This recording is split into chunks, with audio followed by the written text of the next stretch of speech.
Takbo na!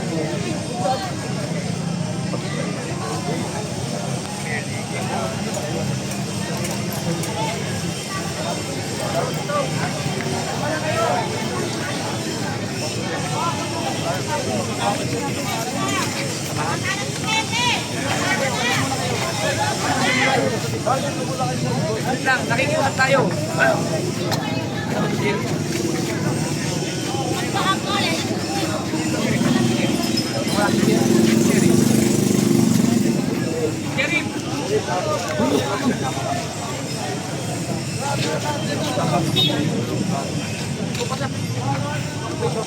Saan ba?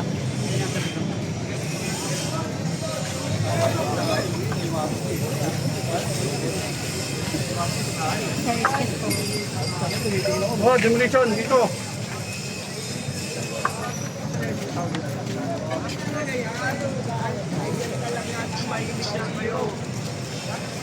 Sa ICU.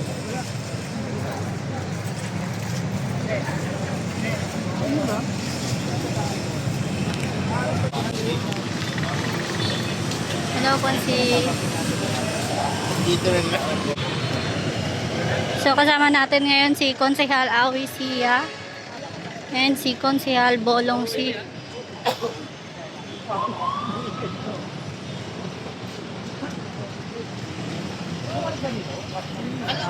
Dito tayo sa Antipolo Street. So ayan, nakita natin marami pong mga pulis dito. Nung kailan po na demolish na rin po itong lugar na to.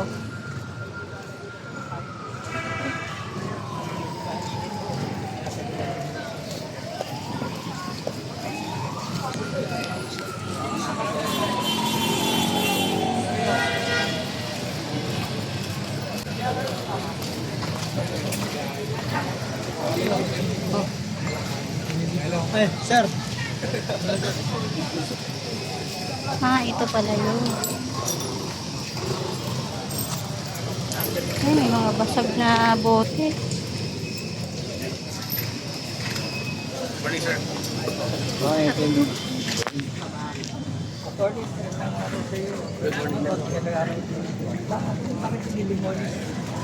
Yan eh.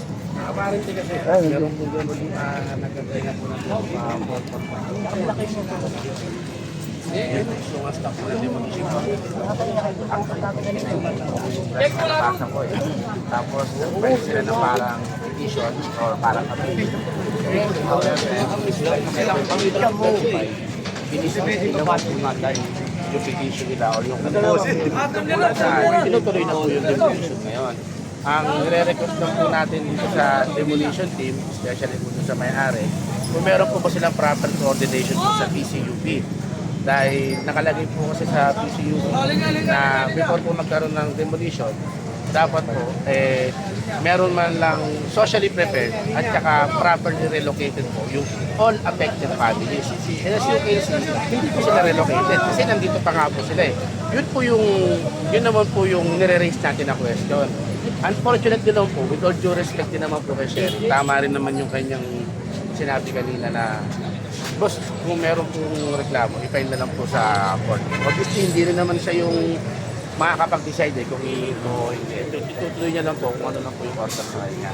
So, this time po, pinaprepare na po nila Konsehal Awi Sia yung pagpapile po ng temporary restraining order para mahihinto po muna yung demolition. Kahit na mga ilang araw lang para po maging prepared po yung mga tao sa paglipat nila o kung ano man po yung mga dapat pa nilang magawa. Yun lamang po. Attorney, hanggat hindi po dumarating yung restraining order na final nila, tutuloy po yung demolition. Legally speaking, yes sir. Hanggat hindi pa po hanggat hindi pa po nag-i-issue ang korte ng restraining order past demolition, pwede po nila ito ituloy. Kahit po kung darating man po ito ng hapon pa, mahaba-haba po yung oras, pwede pa po ituloy. Kaya ayun po yung nire-request nila Konsehal na maaari po bang itigil po muna pending po yung application ng CRO kung magagrant. Kung magagrant, edi sayang naman po kasi kung magagrant din naman pala siya afterwards. Eh kung gibaan na po, di parang moot na po yung order. Eh kung ma-issue, pagka putong ng hapon, tapos yung order po denied, at hindi naman talaga napagbigyan, edi, but by that time po, wala na po talaga tayo magagawa. Pwede na po natin sabihin na within our best po, pero hindi na po talaga kinaya. So sa ngayon po, yun pa po muna. Thank you. Salamat din po. Salamat.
Ay, nako. Ay, hindi pa sila naubusan ng pambato, oh.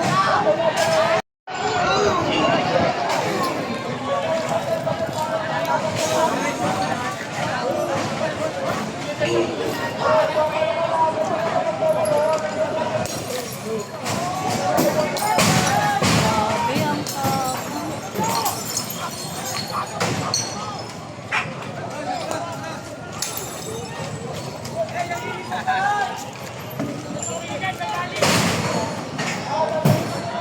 Abad Santos, Antipolo.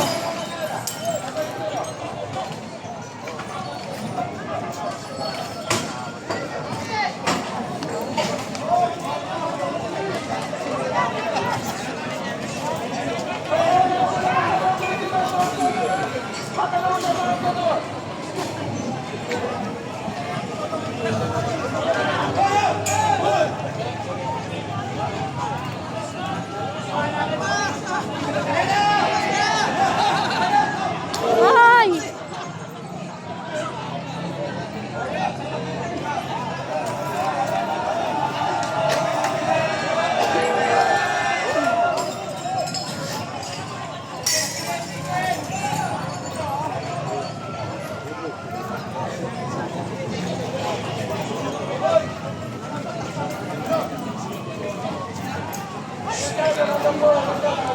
Grabe, oh. Walang mga takot.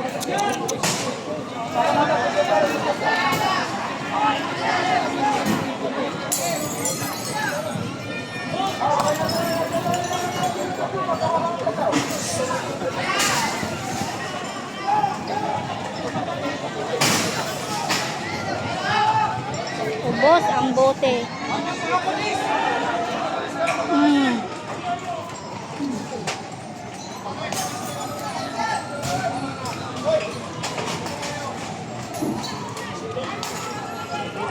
Dito na mga pulis.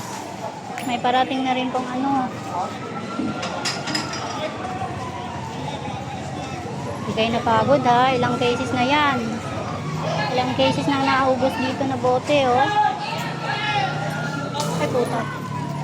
Pati ako napamura eh.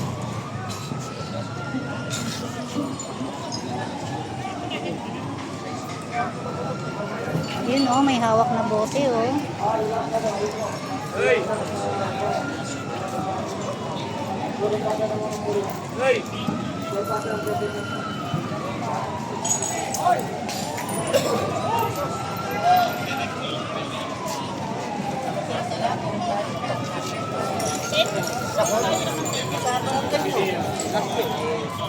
Lalagay natin doon sa may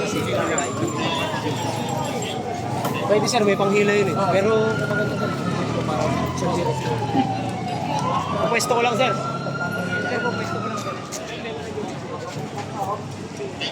Gilid lang ako dito. Ready na rin po yung ating iba pang kapulisan para mabuksan dito. Ayan o, nandyan po kasi lahat ng mga ng babato.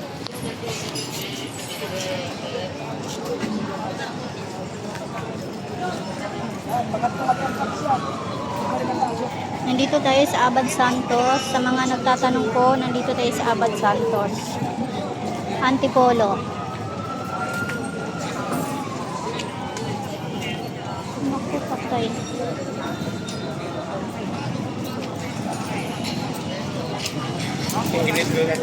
Si Robert, oh.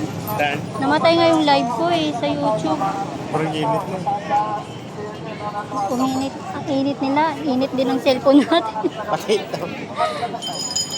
Kilalang may Ay, naku.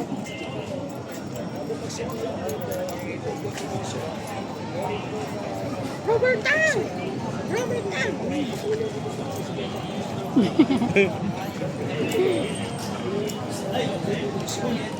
May kuryente pala yan, no? Ay, may kuryente. May kuryente daw to. Yung ano, ito, yung hinarangan. Pag humawa ka dyan, nakukuryente.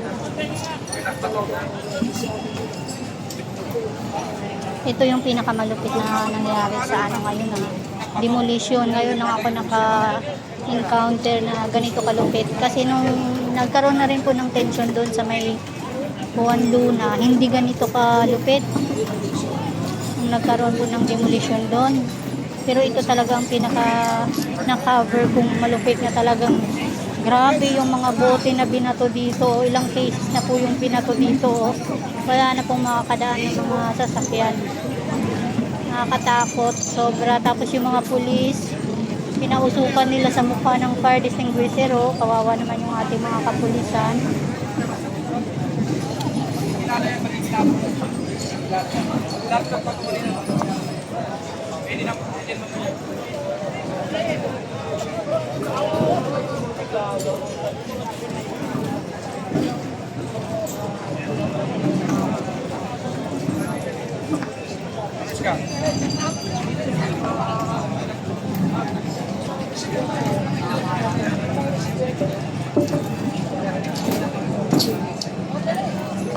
Kaya magka-respect Facebook natin ito. Ito niya ata. Mayroon ng mga iyak tayo. Kawawa naman yung ating mga pulis. May mga babae din natin mga pulis.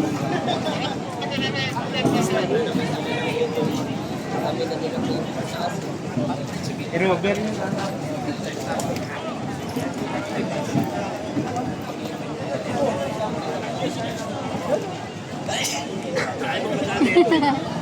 Ang layo.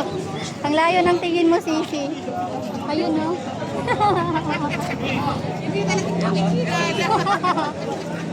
Mabato ka dyan, yari ka, matamaan ka dyan, diyan ka pasakit.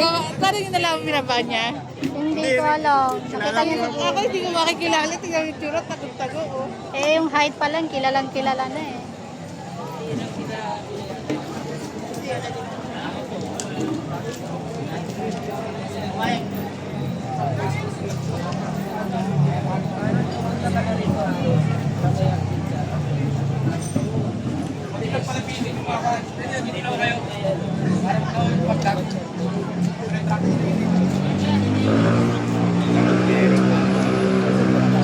Huwag ganyan yan.